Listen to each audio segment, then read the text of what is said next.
Jazmyn is a photographer, music video creator, and designer. She is also a singer and songwriter who has released her debut EP, Garden, which is full of heart and soul and lovely melodies. So I'm going to ask her a few questions about it. Hi, Jazmyn.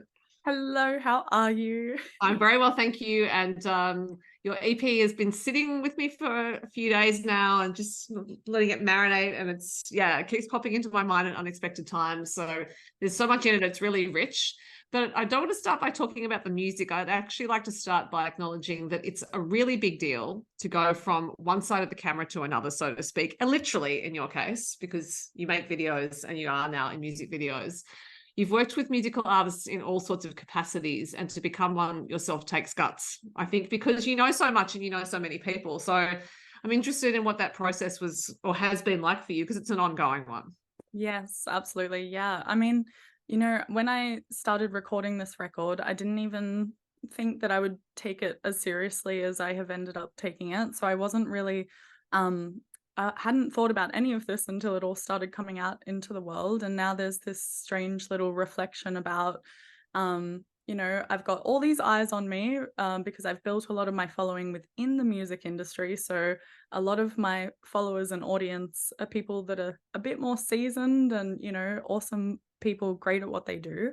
So I feel like the pressure has actually just felt, I've felt it a lot because I have so much respect for these people and I'm very conscious of stepping into their world, from a different angle and not wanting to sort of tread on any toes or I guess just to do it justice and to show that I really respect, everything that goes into it and that I'm, trying to treat it with the respect that it deserves and demonstrate that.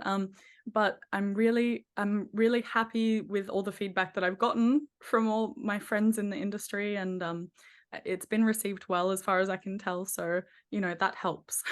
I did want to start with that because to the casual observer, it may look like, oh, you have this great career doing all these other things, and isn't it nice that you're now making music? But yeah, the stakes are high when you know so many people and know so much. So yeah, congratulations on making it through release and getting thus far. And I'm sure you've had great feedback because it is a lovely EP.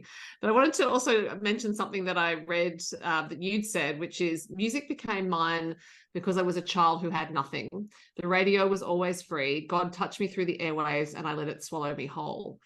And I'm curious about what the music was that meant the most to you when you were younger, that was your experience. Yes. I think it's very strange. There's a big spectrum of music that I was sort of surrounded by when I was younger, but I'll give you one that maybe sounds like a little strange off the cuff, but actually a little bit of rap music, in fact. And I listened to, I think just from the environments that I was in, there was a lot of rap music going on. Okay. And Eminem, in fact. Now, nobody shun me, okay? I know there's a lot of closeted Eminem fans out in the country world. They exist. So, but that was the music that spoke about the types of experiences that I was in and sort of like that I felt saw me and the struggles that I was going through. And I think the thing about rap music is that it's not as censored. So all of those kind of struggles and difficulties, they're obviously saying it in a very, often obnoxious or crass way, but the vulnerability is that, they're being so open about it. And I was much too young to be listening to that, but that kind of, it was an outlet for me to sort of be like, oh, this is and the way that they reflect on it as being like a negative circumstance or something, it kind of it showed me that it wasn't normal or it was something that I could feel big feelings about and that there was a creative outlet for it. A lot of my earlier writing in just poetry or whatever I was doing as a younger person was very sad and very angry and but I had permission to do that. And I think it was really cathartic from listening to that kind of music. But on the flip side, my grandparents listened to a lot of like Enya and, a little opera here and there. So I had all this beautiful, soothing stuff to indulge in as well. So I wasn't just like a, pent up child for all the moments, but yes. And also wondering what your understanding of a musical artist would have been then in terms of what you do now. So that's what music gave you when you were younger. And I would imagine you do feel the weight of that now, or the shape of that now that you're an artist yourself, that you may in turn be that for someone else. Yes, I have become aware of this. I think a lot of the big life experiences that I've had, it's very easy to want to censor that to protect certain people, or to, think about how it's going to be played on a radio station in the middle of the day. There's lots of factors where it's just very easy to think, well, maybe I'll sort of water it down or cover it up. I think it's really important to me that I want to look back at my discography in 20, 40 years and feel that I've accurately told all of my stories, and that people who are listening to them can hear those and feel seen. Because for me, making music is entirely all about feeling seen and connected to community. So that's also the payoff for the audience, I guess. But yeah, that's an important thing that I have to keep pushing myself to chase and not shy away from. But I think it pays off, because all of my favorite songwriters are very good at doing that, and I think that's what sets folks apart, for me anyway, in songwriting, is when you kind of can get to the guts of it all. Mm.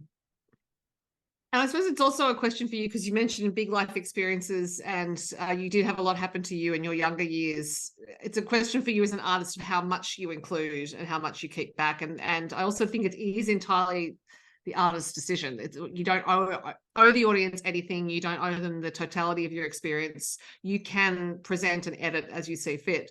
But I suppose, yes, for you in creating these first few songs that you've released, was there a decision-making process of what you were going to hold back, or did you just let the songs come out as they were? Yeah, not so much for this record. I think I just because I hadn't been considering that going into music might have been something that was, very commercial and out there for the masses at that point when I was writing those songs. I was thinking less about that, but I've since written many, many more songs, and I'm looking forward to an album, hopefully next year, working on that. So in this process now of writing, I'm much more conscious of it, and yeah, kind of able to contextualize it a little bit more with where the songs will be off to. So yeah. So at what point in your life, after listening to a lot of music and immersing yourself within the world of music, did you decide that actually, yes, making music was something for you? Well, it was my 25th birthday, actually. I decided that it was just going to be my one-off birthday project, that I was going to record and release a song.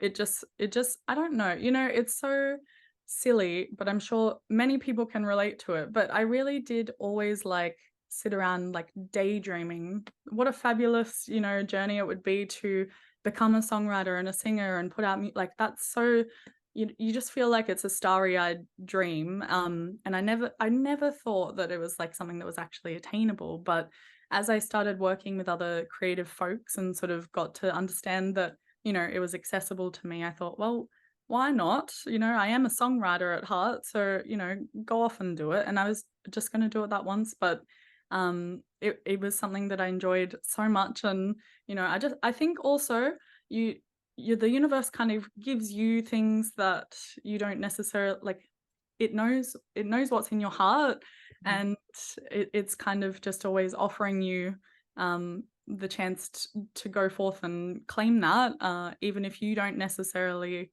know at that time that that's what you want. Yeah. Mm. That's a really lovely statement. The universe knows what's in your heart. I'm wondering at which point in your life you realize that. Look, that is, it's just it's this feeling, right? It's more of this sense of, for me, that there's something. I think people that come from, troubling beginnings, there's something that keeps you hanging on, and it's this little light inside me that feels much bigger and brighter and stronger than I have felt at a lot of points. And whenever I trust that and let it sort of do its thing and lead the way, just surrendering and trusting, it always leads to the bigger, better things. So yeah, I'm continuously learning though still to listen to it. It's not always what I go to. Right. And listen to it as in trust it, even if it's not intellectually what you think you should do.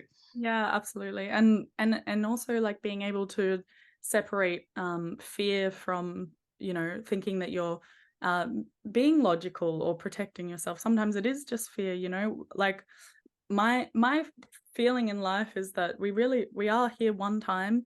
So, you can do something a little bit brazen or bold, or just stay brave, courageous, and I think that's where all the fun is too. Like, take all the risks that, not everybody is doing, because that's where all the fun stories are on the other side of that. So I'm here for the stories. I just want to, dive into everything, and if it turns out terribly, it's still a great story. So That is an excellent philosophy of life and art and all sorts of things.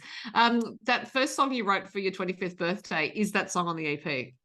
it's not, but it is online, and I've kind of kept it up there only like it's still a bop, honestly. It's called Birthday. It's a song about a birthday. Chronic birthday sads, which is a thing that I've found out since then that a lot of people experience. They get sad on their birthday because your expectations are this high and nobody's ever doing that much as what you feel like you deserve. So it's like a more of an indie pop little moment.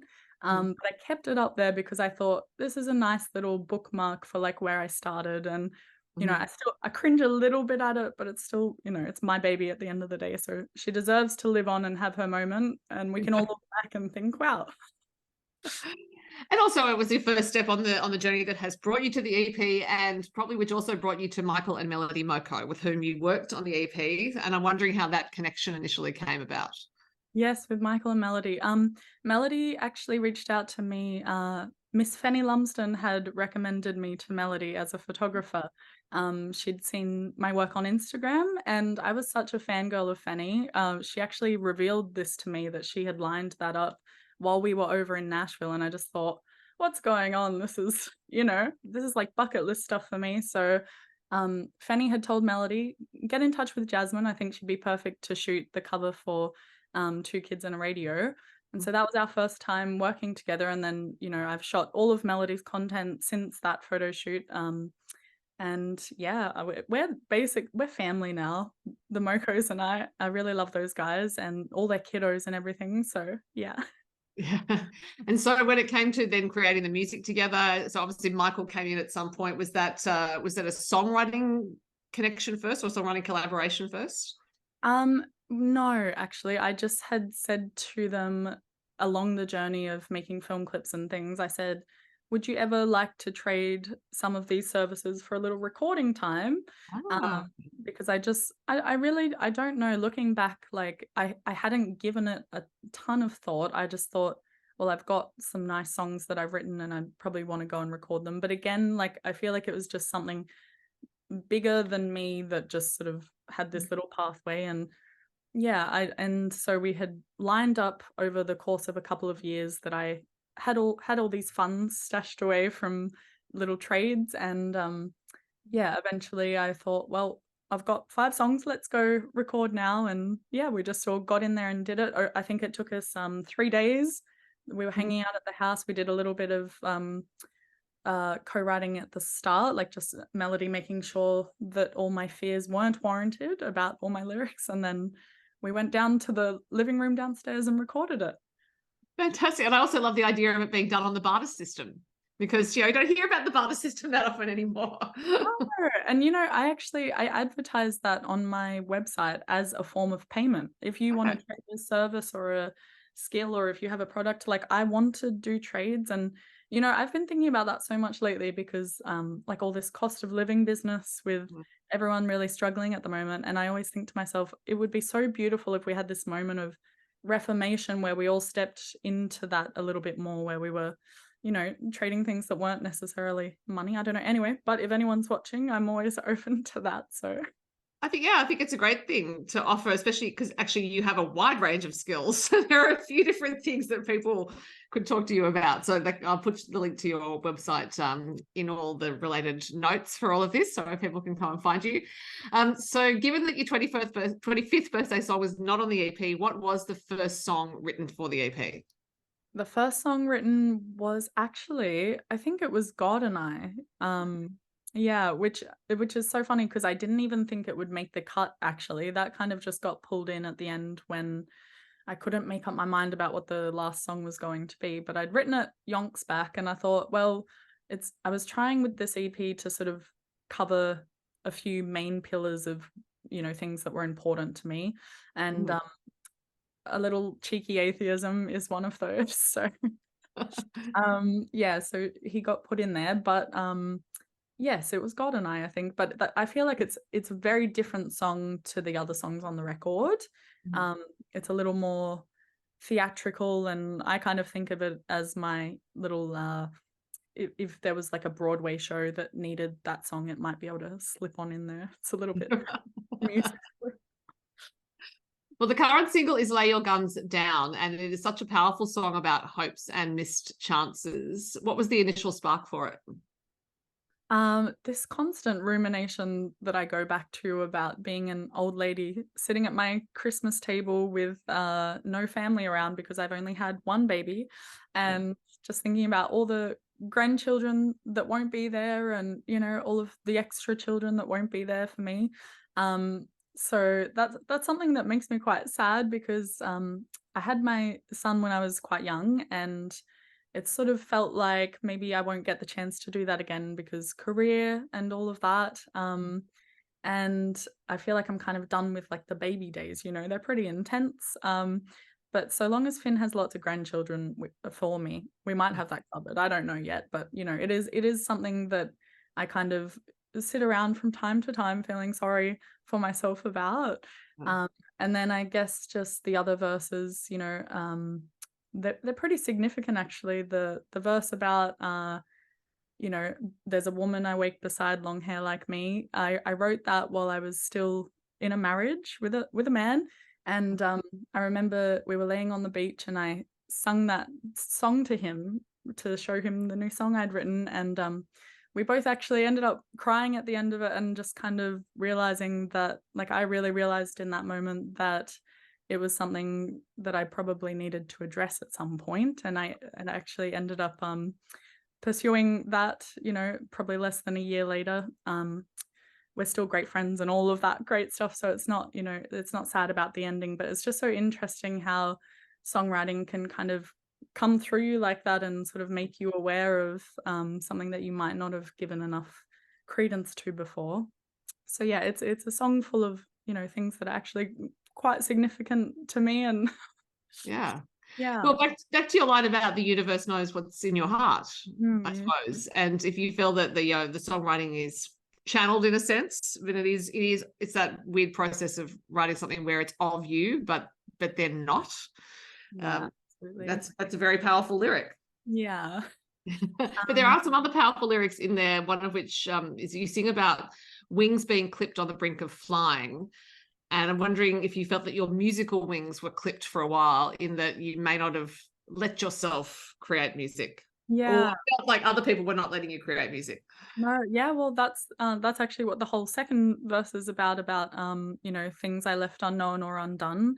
That whole verse is actually about how scared I was of being able to sing or pursue music. So I'm really glad that, that song it exists now on an EP that's out there and being played by lots and lots of nice folks. And the chorus we tried to write as like a Melody helped me with the chorus on this song, and she said, well, what do you want it to be? And I said, I don't want it to be conclusive at all and trying to tie up all these things, but I want it to feel like a maternal sort of what would me as my own mother sort of say to me if I was struggling with these things, or just like a warm hug that's sort of like reassuring, but still keeping that essence of it's on you to change the things that you can control, or if you're not happy with something, or if you're lacking in something, you've got to go out and do it, but saying that in a very loving way. And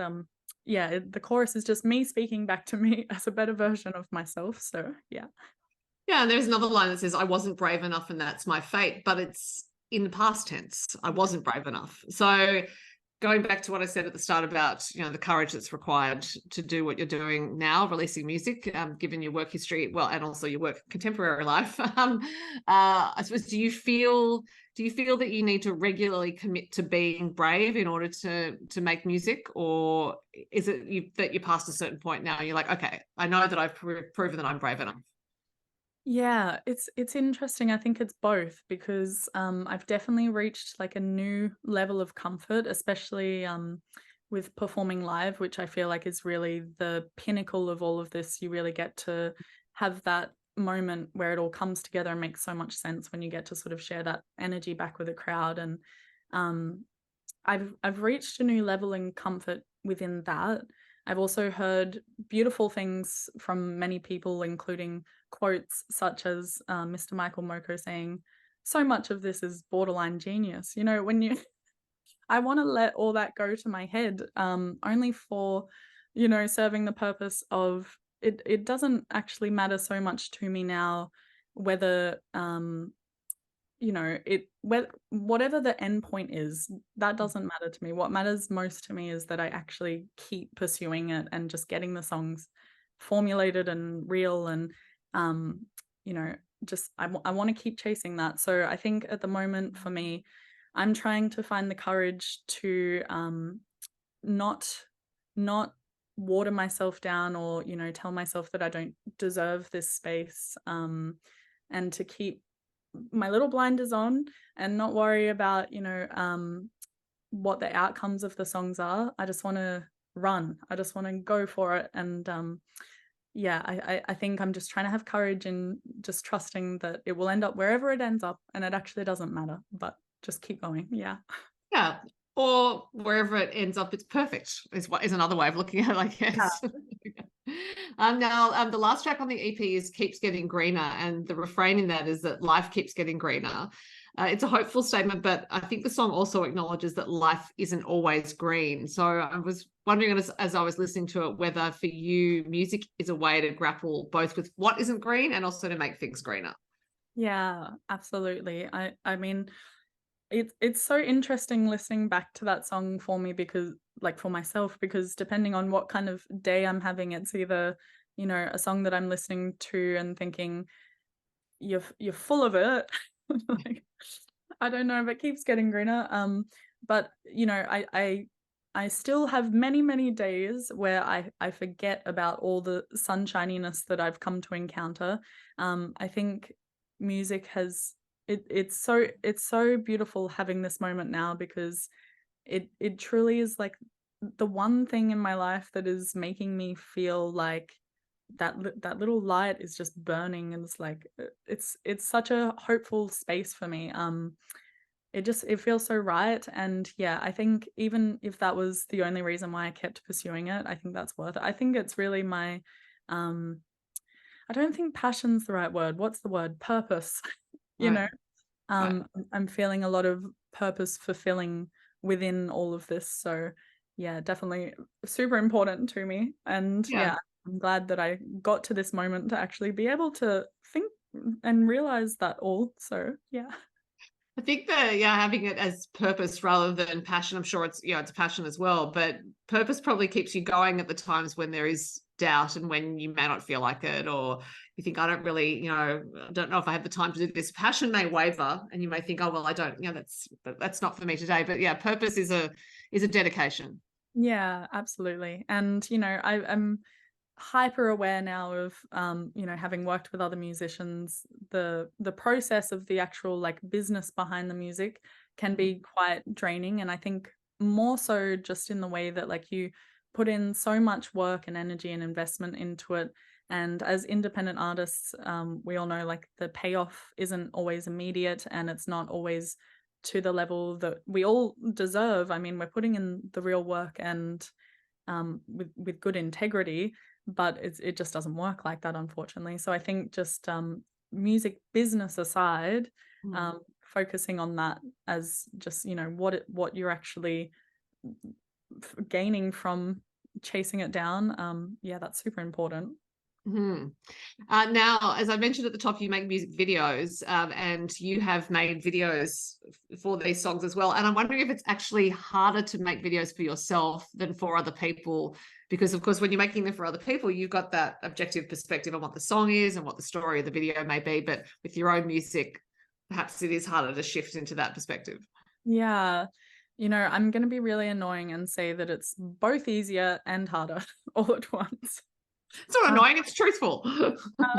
I mean, I feel just so like fortunate, and I feel that it's awesome that I can kind of understand the mechanics of it to be able to direct it and create scenes. And you know, I know all the little elements that other folks might not realize when they come into making a music video. I'm aware of all these things, so I feel like I have a lot more control over it, and that feels great to me.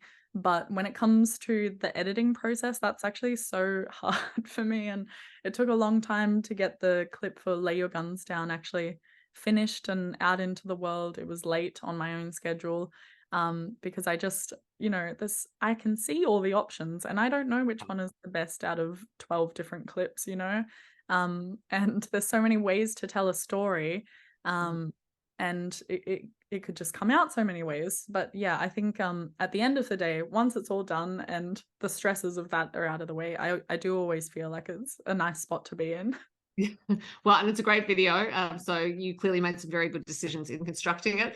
Are you planning to make videos for all of the songs on the EP, or just... Yeah, I mean, I think just because I can, but maybe just not as fully fledged, or like you know, I'd like you what I really want to do, especially for Keeps Getting Greener, I want to make a video that doesn't like cost me much like time or energy. I want to make something that just feels good to make. So I've got a little plan for that, but I'll keep that close to the chest for now. But yeah, I think, and also for God and I've got a spicy little idea that involves, what can I say that it involves? Well, I thought maybe a strip club. Not like with actual dancers in there, but get some of my friends in a little cowboy hat, a little boot, and it could be a fun time. Well, look, that is something for all of us to look forward to once you filmed it. But given that you are by nature creative, maybe there will be other ideas between now and then. Who knows? I don't know. I've been sitting on that one for a while. Well, I think it's fantastic to be able to make those videos for all of your songs. There are 5 songs on the EP. They're all great. The EP is called Garden. Jazmyn, it's been so inspiring and interesting to talk to you. So thank you so much for your time. Thank you for having me.